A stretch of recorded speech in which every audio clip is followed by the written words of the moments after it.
Buenos días, mi nombre es Luisa Muñoz, soy consultora de Suramericana.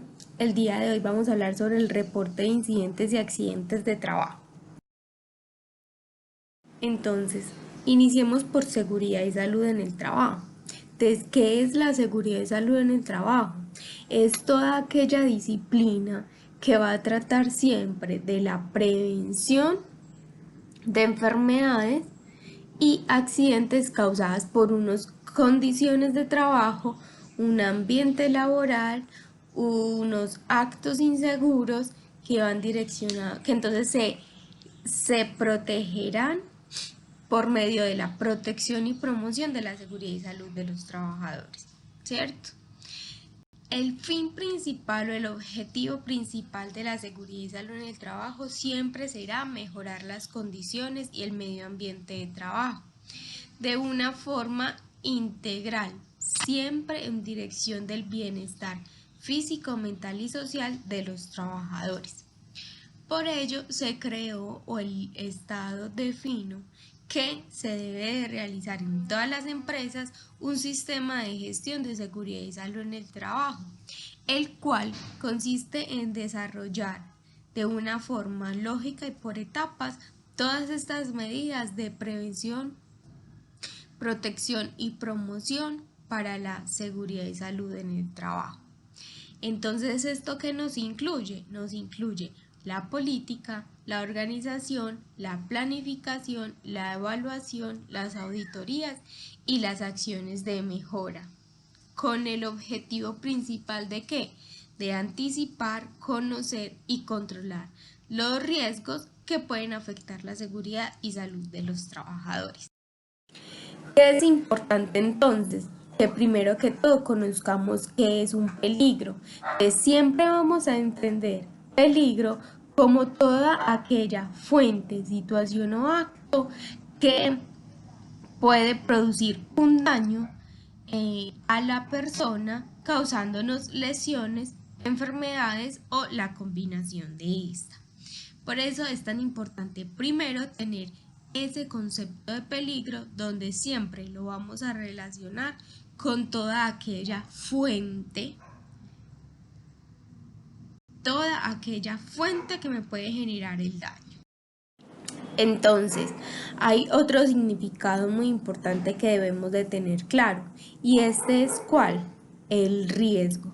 ¿Qué es el riesgo? ¿Por qué? Porque no podemos confundir riesgo y peligro o no podemos creer que estos son lo mismo. Por tanto, riesgo es la probabilidad de que ocurra ese peligro más la severidad que me puede causar ese peligro convirtiéndose en una lesión para una persona.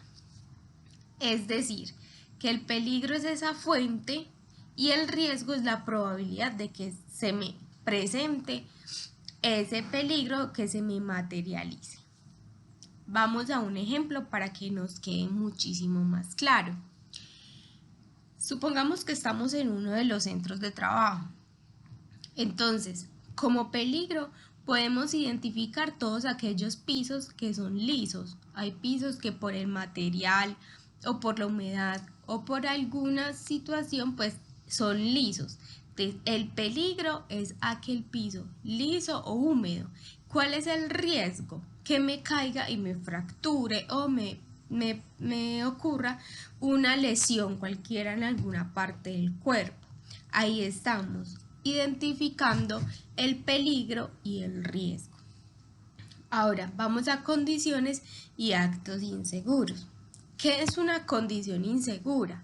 De la condición insegura siempre lo vamos a entender como todas aquellas circunstancias o condiciones físicas que pueden causar lesiones o alterar la salud.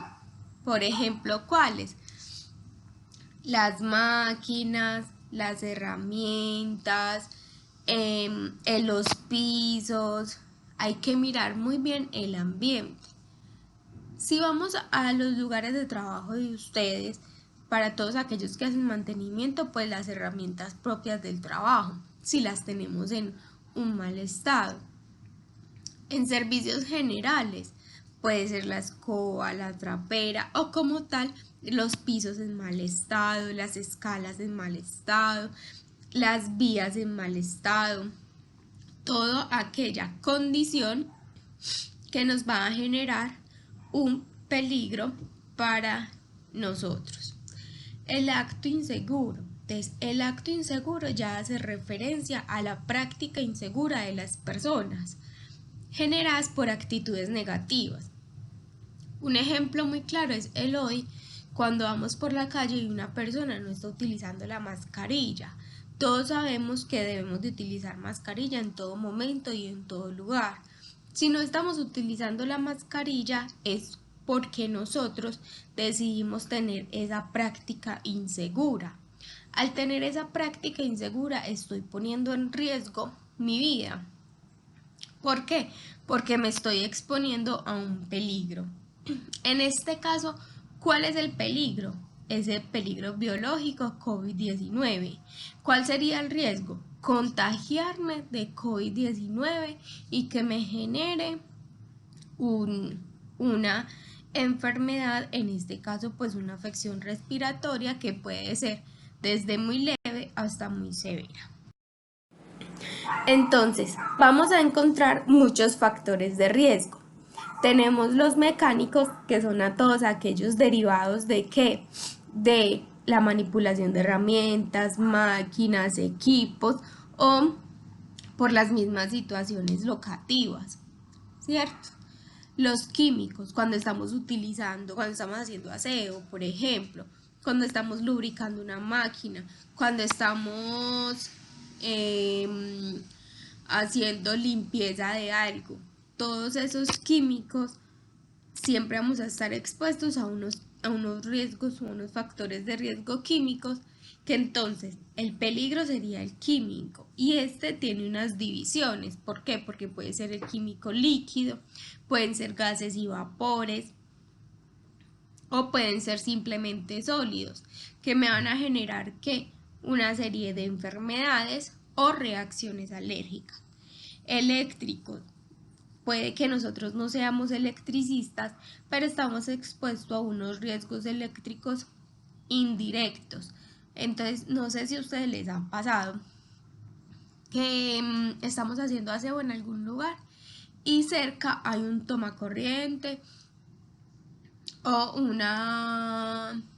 unos cableados eléctricos y mojamos esta área y esta área me crea un campo magnético que al acercar mis manos siento como la corriente eléctrica. Este es un riesgo eléctrico indirecto. ¿Por qué?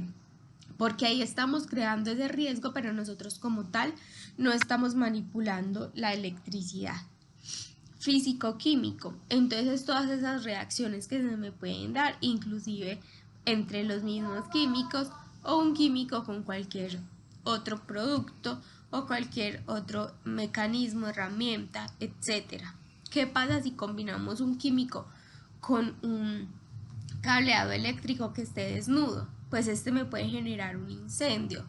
Entonces ahí vamos a visualizar cómo esto se nos puede dar, ¿cierto? O el mal almacenamiento de los productos químicos. Por eso es tan importante tener esa clasificación y conocer qué tipo de productos químicos utilizamos en las actividades del trabajo. El riesgo biológico. Pues estamos expuestos a un riesgo biológico natural, por ejemplo, al lavar los baños, al hacer aseo en ciertos lugares, al hacer la recolección de los residuos, etcétera. Pero ahora también estamos expuestos a un riesgo biológico en cualquier lugar. ¿Por qué? Porque ya cualquier persona puede tener una afección que nos pueda causar problemas a nosotros en cuanto a la salud. El público, pues este va directamente relacionada con la delincuencia común, los psicosociales, el ambiental. Entonces también tenemos que hacer una adecuada separación de los residuos y como tal el ergonómico, que está relacionado siempre con nuestras posturas higiene postural en nuestro lugar de trabajo. Entonces, ¿qué es un accidente de trabajo? La ley 1562 del 2012 es quien nos define qué es un accidente de trabajo. Y siempre vamos a entender accidente de trabajo por todo suceso repentino que sobrevenga por causa o con ocasión de un trabajo y que produce en el trabajador una lesión orgánica, una perturbación funcional o psiquiátrica, una invalidez o la muerte. Aquí es muy importante diferenciar entre qué es por causa y qué es con ocasión del trabajo. Por causa siempre estará relacionado directamente con los accidentes que nos ocurran en nuestro lugar de trabajo para lo que fuimos contratados. Si tú fuiste contratado como personal de servicios generales, pues estabas haciendo una actividad propia de este cargo y te accidentas. Es natural, ¿cierto? Si tú fuiste contratado como de mantenimiento, entonces es un accidente por causa, ¿cierto? Si te accidentas haciendo como tal el mantenimiento. Pero cuando hablamos de con ocasión, es por ejemplo cuando supongamos que están las personas de mantenimiento y el día de hoy no vino el personal de servicios generales y el jefe inmediato le dice que si por favor colabora en un proceso de servicios generales porque requieren hacer esa actividad y usted como trabajador va y la hace y se accidenta. Eso es un accidente de trabajo con ocasión porque usted no está haciendo la actividad para la que usted fue contratado, pero sí está en pro del trabajo, ¿sí? Bueno, lo que se produzca bajo órdenes del empleador o contratante durante una ejecución de una tarea bajo su autoridad. Es decir, si el empleador te delega una actividad cualquiera, si te accidentas, es un accidente de trabajo siempre. El que se produce durante el traslado de los trabajadores desde su residencia a los lugares de trabajo, viceversa, cuando el transporte lo suministra el empleador, ¿sí? Si usted se está transportando en servicio público o se está transportando en su propio vehículo, no es accidente de trabajo, sino accidente común. ¿Cuándo más puede ser un accidente de trabajo? Supongamos que ustedes están en un centro de trabajo y el supervisor o el jefe inmediato de ustedes les dice que si por favor se direccionan a otro centro de trabajo durante esa jornada laboral y ustedes al desplazarse sufren un accidente. Como están dentro de la jornada laboral y fue bajo órdenes del empleador o del contratante o del supervisor, esto será un accidente de trabajo. Entonces vamos a encontrar incidentes y accidentes de trabajo. Los incidentes son todos aquellos que tuvieron la potencialidad de ser accidentes de trabajo, pero no lo lograron y no generaron lesiones o daños en la propiedad. Por esto simplemente son incidentes. Ahora, el accidente de trabajo. Entonces, el accidente de trabajo.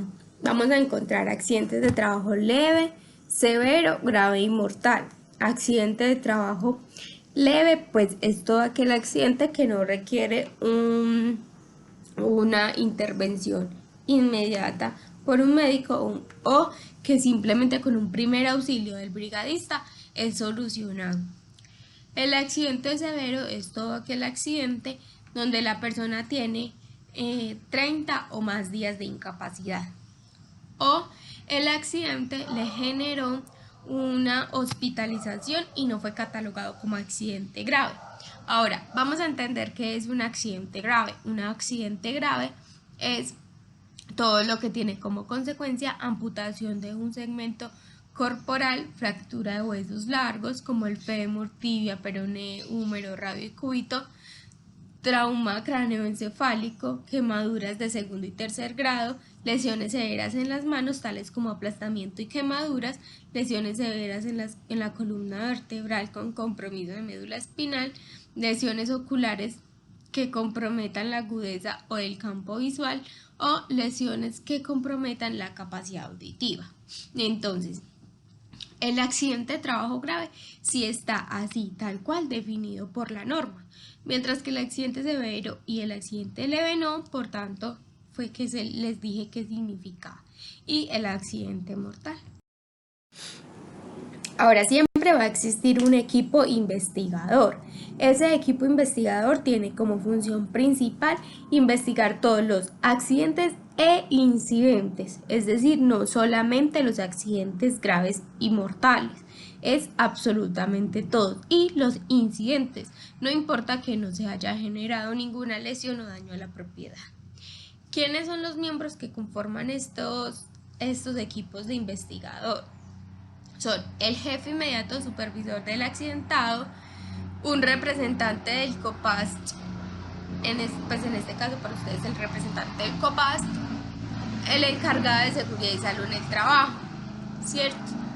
Entonces,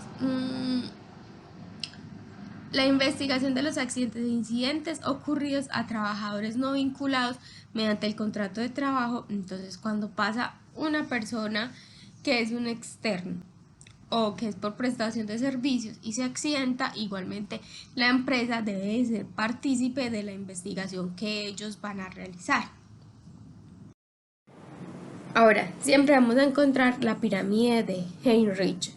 Esta pirámide, ¿qué nos está diciendo? Miren, por cada 300 accidentes leves o incidentes o accidentes sin lesión, hay un accidente grave o mortal. Es por esto que siempre debemos de intervenir, primero que todo, esos incidentes que son los que nos están diciendo que más adelante puede pasar un accidente grave. Recordemos, importante, que las investigaciones de los accidentes de trabajo no es para encontrar culpables. Las investigaciones de los accidentes de trabajo se hacen para encontrar unas causas inmediatas y unas causas básicas que permiten definir los controles que son necesarios implementar para que así ninguna otra persona se me accidente por ese mismo peligro al que se están exponiendo los trabajadores. Causas inmediatas son todas aquellas que podemos visualizar o encontrar inmediatamente que es descrito el accidente, ¿cierto? Por ejemplo, cuando